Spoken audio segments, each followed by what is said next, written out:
विकसित भारत रोजगार योजना में रजिस्ट्रेशन करा के अपना नाम अंकित करा है। इसे सभी एस्टेब्लिशमेंट, उपस्थित अधिकारी, कर्मचारी और पत्रकार बंधु,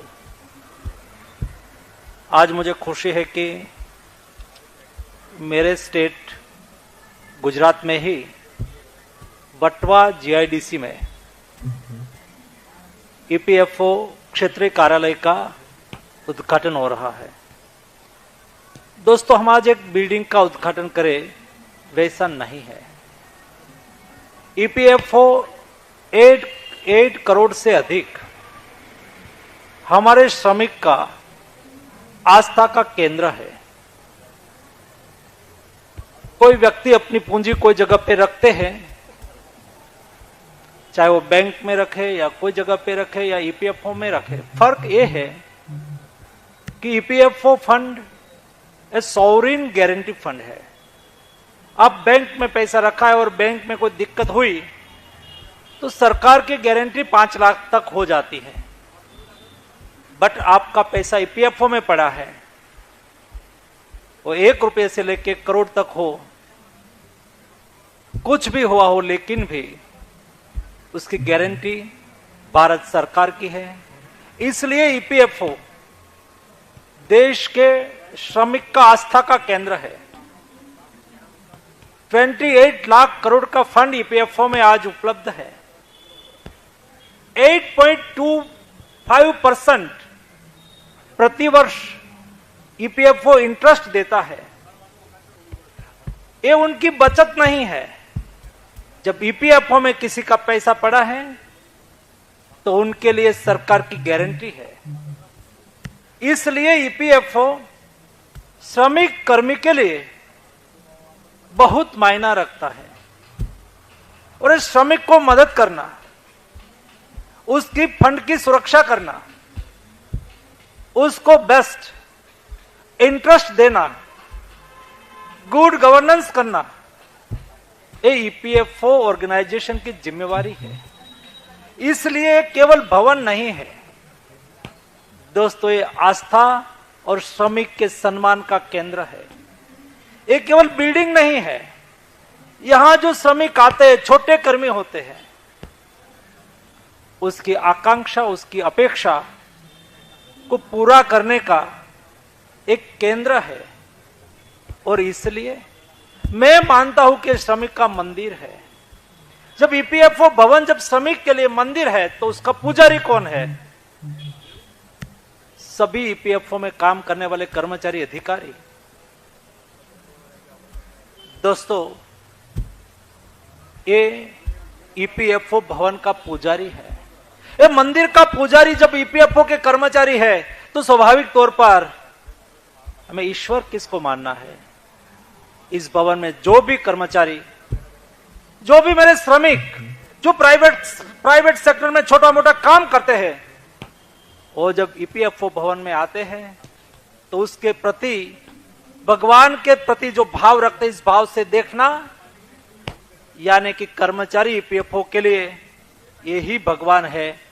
वैसा व्यवस्था से हम काम करेंगे तो मुझे लगता है कि सचमुच इस देश की श्रम शक्ति की हमने सही सम्मान करा माना जाएगा।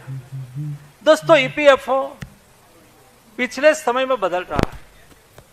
देश का सोशल सेक्टर बदल रहा है, सोशल सिक्योरिटी बढ़ रही है।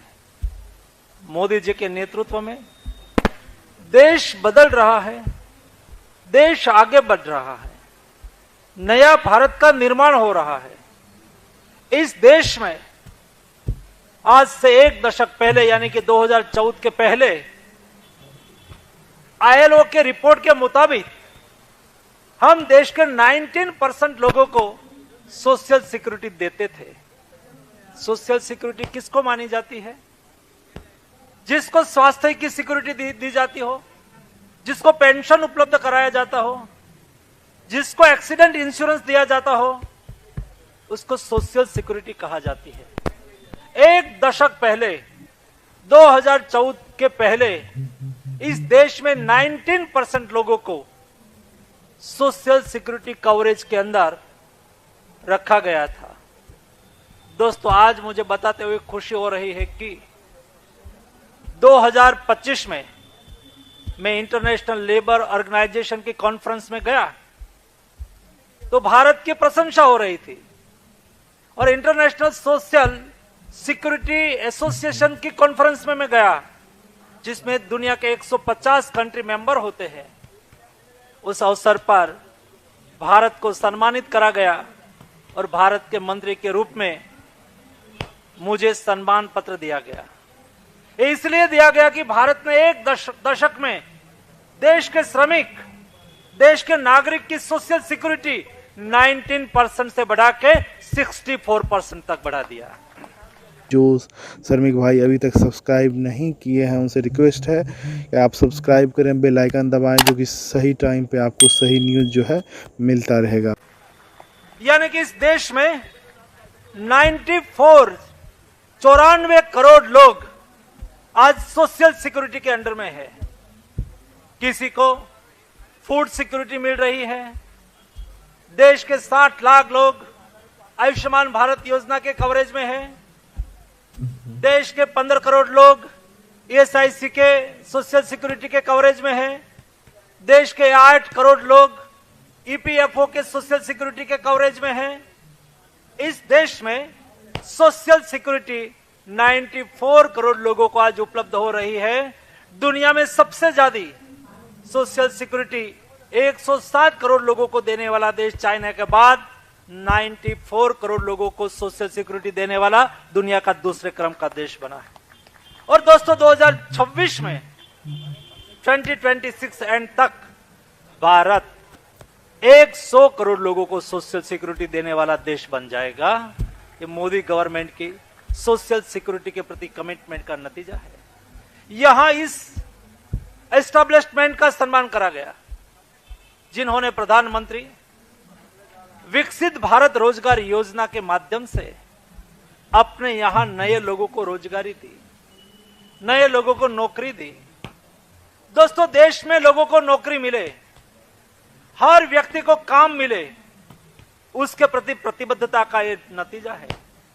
देश में 1 लाख करोड़ रुपया आगामी 4 साल के लिए, 4 इयर्स के लिए 3.5 करोड़ नई जॉब उपलब्ध करने के लिए, देश में जिसको नई जॉब मिलती है उसको 15,000 रुपया का सहयोग करा जाएगा, और जो नौकरी देते हैं उसको भी आर्थिक सहयोग करा जाएगा ताकि एम्प्लॉयमेंट जनरेशन हो, देश में नई नौकरियों का सृजन हो, नई नौकरियों का निर्माण हो।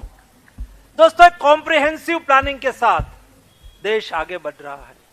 कोविड के बाद दुनिया कई संकट से गुजर रही है। आज आप देख सकते हो डेवलप्ड कंट्री की इकोनॉमी बिलो 4 पॉइंट से ग्रो कर रही है। यूरोप 1-2% इकोनॉमिक ग्रोथ है, अमेरिका चाइना 4.5% इकोनॉमिक ग्रोथ है। आज पोस्ट कोविड भारत का इकोनॉमिक ग्रोथ 8.2% है। दोस्तों, 8.2% से हमारी इकोनॉमी ग्रो कर रही है, यानी कि देश की इकोनॉमी आगे बढ़ती जा रही है। जब देश की इकोनॉमी ग्रो करती है, देश में संपत्ति का सर्जन होता है, लोगों की इनकम बढ़ती है। जब लोगों की इनकम बढ़ती है तो लोगों की कंजप्शन पावर बढ़ता है, लोगों की खरीद शक्ति बढ़ती है तो डिमांड बढ़ती है, और जब डिमांड बढ़ती है तो देश में मैन्युफैक्चरिंग बढ़ता है। जब देश में मैन्युफैक्चरिंग बढ़ता है तो देश में एम्प्लॉयमेंट जनरेशन होता है, और देश में एम्प्लॉयमेंट जनरेशन बढ़ता जा रहा है। उसका नतीजा यह है कि आज भारत दुनिया के कई देशों से कम अनएम्प्लॉयमेंट रेट है।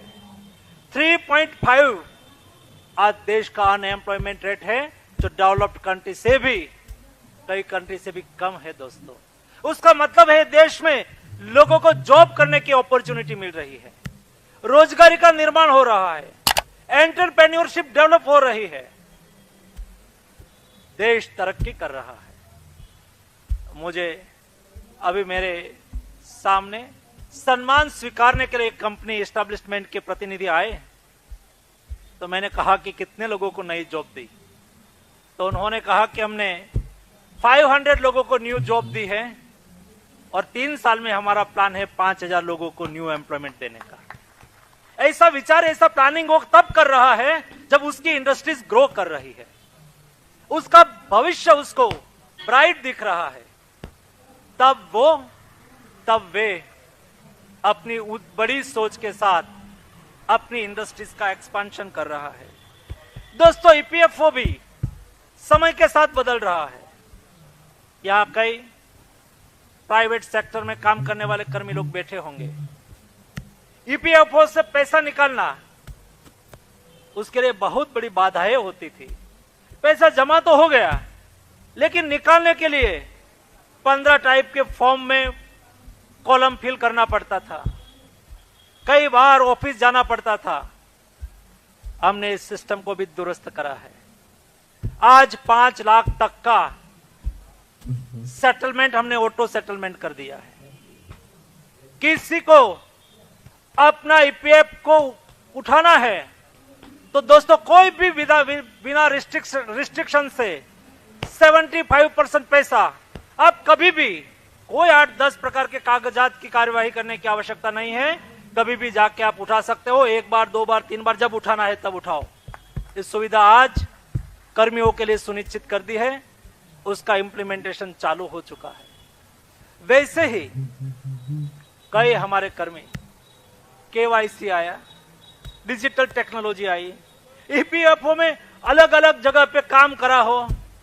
एक जगह पे एक अहमदाबाद में काम कर रहा है, फिर यहां से जलंधर काम करने के लिए चले गए, फिर वहां से कोई नोएडा की कोई कंपनी में काम करने के लिए चले गए। उसका पैसा ट्रांसफर होना बहुत दिक्कत होती थी। एक जगह से सर्टिफिकेट लेना पड़ता था, दूसरी बैंक को देना पड़ता था, दूसरी ऑफिस को देना पड़ता था, फिर तीसरी ऑफिस को देना पड़ता था। आज कोई जगह पे आपका यूएएन के साथ आपका अकाउंट को इंटीग्रेट कर दिया गया है। देश में कोई भी जगह पे आपने नौकरी करी हो, आपका बैलेंस आपको यूएएन नंबर से काउंट किया जाएगा और सरलता से बैंक ट्रांसफर हो जाएगा। दोस्तों, इस सुविधा आज ईपीएफओ लाभार्थी के हित में हमने चालू करी है। आपका ईपीएफओ रिलेटेड कोई भी इश्यू हो, तो जहां आपने काम करा हो, आपने नौकरी अहमदाबाद में करी, बाद में आप चले गए मुंबई, तो फिर अहमदाबाद की ऑफिस का कोई काम हो तो मुंबई से यहां आना दिक्कत होती है। अभी आने वाले दिनों में हमने दिल्ली में एक पायलट करा। हर ईपीएफओ के क्षेत्रीय कचेरी में, रीजनल ऑफिस में हमें व्यवस्था सुनिश्चित करने जा रहे हैं। आप यहां ऑफिस में आ गए तो चाहे दिल्ली की ऑफिस का इश्यू हो, चाहे चेन्नई की ऑफिस का इश्यू हो, आप कोई भी ईपीएफओ की ऑफिस में जाके आपका इश्यू को एड्रेस कर पाएंगे। ये व्यवस्था सुनिश्चित करने के लिए हमने कदम आगे बढ़ाए हैं। दोस्तों, वैसे ही अब हम हमारे ईपीएफओ में आपका पैसा पुराना समय से पड़ा हो, आपको पता भी नहीं हो, जैसा बैंक में पैसा पड़ा हो, आप तो कई बार भूल जाते हैं। पहले तो ईपीएफओ में दिक्कत ही इतनी होती थी, छोटे मोटी रकम पड़ी हो तो आप छोड़ देते थे कि चलो कौन कागजात की कार्यवाही में पड़े। लेकिन अभी हमने चालू करा है, सभी ऐसे मेंबर जिसका अमाउंट ईपीएफओ में पड़ी हो, प्रतिवर्ष उसका इंटरेस्ट उसमें जमा होता जा रहा हो, लेकिन आपको पता नहीं है कि मेरा अकाउंट कहां है। ऐसे कर्मियों को आइडेंटिफाई कर करके उसका केवाईसी करके सिंपल प्रोसेस से उसका पैसा उसके अकाउंट में वापस देने का अभियान भी दोस्तों हमने चालू करा है, ताकि हम सचमुच ऐसे लोगों को मदद कर पाए जिसके लिए ये सब ढूंढना मुश्किल स्थिति थी। दोस्तों, इस सब कामों का, इस सब योजनाओं का लाभ आने वाले दिनों में सभी हमारे 8 करोड़ ईपीएफओ लाभार्थी को मिलेंगे। और दोस्तों, हमने ये भी सुनिश्चित करना चालू करा है आने वाले दिनों में, जैसे बैंक में कार्यवाही करना है, बैंक की कुछ लोन लेना है, बैंक में कुछ कागजात करना है, तो उसके लिए बैंक मित्र की व्यवस्था करी थी। जीएसटी में भी आज प्राइवेट ऐसे लोगों की व्यवस्था करी गई है जो उसको अपने सरकारी कामकाज में मदद करे और उसको प्राइवेट सेक्टर के सर्विस प्रोवाइडर के रूप में उसको मान्यता देते हैं। जीएसटी में ऐसे सर्विस प्रोवाइडर आज जीएसटी के कागजात में मदद करते हैं। दोस्तों, हमने तय करा है आने वाले दिनों में ऐसे हमारे ईपीएफओ लाभार्थी और हमारे श्रमिक उसको कागजात और इंफॉर्मेशन और सारी व्यवस्था को मदद करने के लिए प्राइवेट सर्विस प्रोवाइडर निश्चित करा जाएगा, ताकि सरकारी कचहरी में आके उस सरलता से हमारे श्रमिक या तो नियोक्ता के द्वारा, इस्टेब्लिशमेंट के द्वारा, मान्य व्यक्तियों के द्वारा सर्विस प्रोवाइडर करी जा सके। आने वाले दिनों में उसका लाभ हमारे इस्टेब्लिशमेंट को भी होगा और हमारे श्रमिक कर्मी को भी होगा। दोस्तों, कई बार ऐसा होता है हमारी कोई कंपनी विदेश में उसकी ब्रांच होती है, वो कर्मचारी इस भारत की कंपनी के होते हैं, लेकिन लंदन में भी उसकी ब्रांच हो, लंदन में भी उसका मैन्युफैक्चरिंग यूनिट हो, दुनिया के कोई भी देश में उसका मैन्युफैक्चरिंग यूनिट हो, यहां से भारतीय कंपनी उसको काम के लिए वहां भेजती है। आज तक वो वहां जाते हैं तो वहां सोशल सिक्योरिटी ईपीएफ वहां की सरकार काटती है, लेकिन वो 2 साल 3 साल में वापस आ जाते हैं तो वहां की सरकार सोशल सिक्योरिटी फंड फॉरफिट कर लेती है। उसका लाभ हमारे भारत के कर्मचारियों को नहीं मिलता था, लेकिन मोदी जी ने तय करा कि दुनिया में कोई भी देश के साथ हमारा फ्री ट्रेड एग्रीमेंट होगा, उसमें एक प्रावधान ये भी रहेगा कि हमारा कर्मी, हमारी कंपनी, भारतीय कंपनी विदेश में या तो भारतीय कर्मचारी विदेश में काम करने के लिए जाए और वो वापस भारत में चले आए तो उसका सोशल सिक्योरिटी फंड उसको भारत में भी मिल पाएगा। दोस्तों, ये बड़ा डिसीजन भारत और ब्रिटेन के साथ जो ट्रेड एग्रीमेंट हुआ उसमें समाविष्ट करा गया है। दोस्तों, मैं मानता हूं कि सोशल सेक्टर, सोशल सर्विस आज देश के हमारे कर्मियों के लिए अपने भविष्य को सुनिश्चित करने के लिए, अपने भविष्य की चुनौतियों यानी कि अपने रिटायरमेंट के बाद उसको स्वस्थ और समृद्ध जीवन मिले, उसके लिए सारी व्यवस्था को सुनिश्चित कर रही है। आज मैं ईपीएफओ के सभी अधिकारीगण को अभिनंदन दूंगा। यहां जिन्होंने सम्मानित करा गया ऐसे सभी एस्टेब्लिशमेंट के नौकरीदाताओं को मैं अभिनंदन दूंगा। और आज के कार्यक्रम में मेरे सांसद, मेरे विधायक सब लोग उपस्थित रहे, उनको भी मैं हार्दिक शुभकामनाएं देता हूं। आप सभी को आपके भविष्य के लिए हार्दिक शुभकामनाएं। धन्यवाद।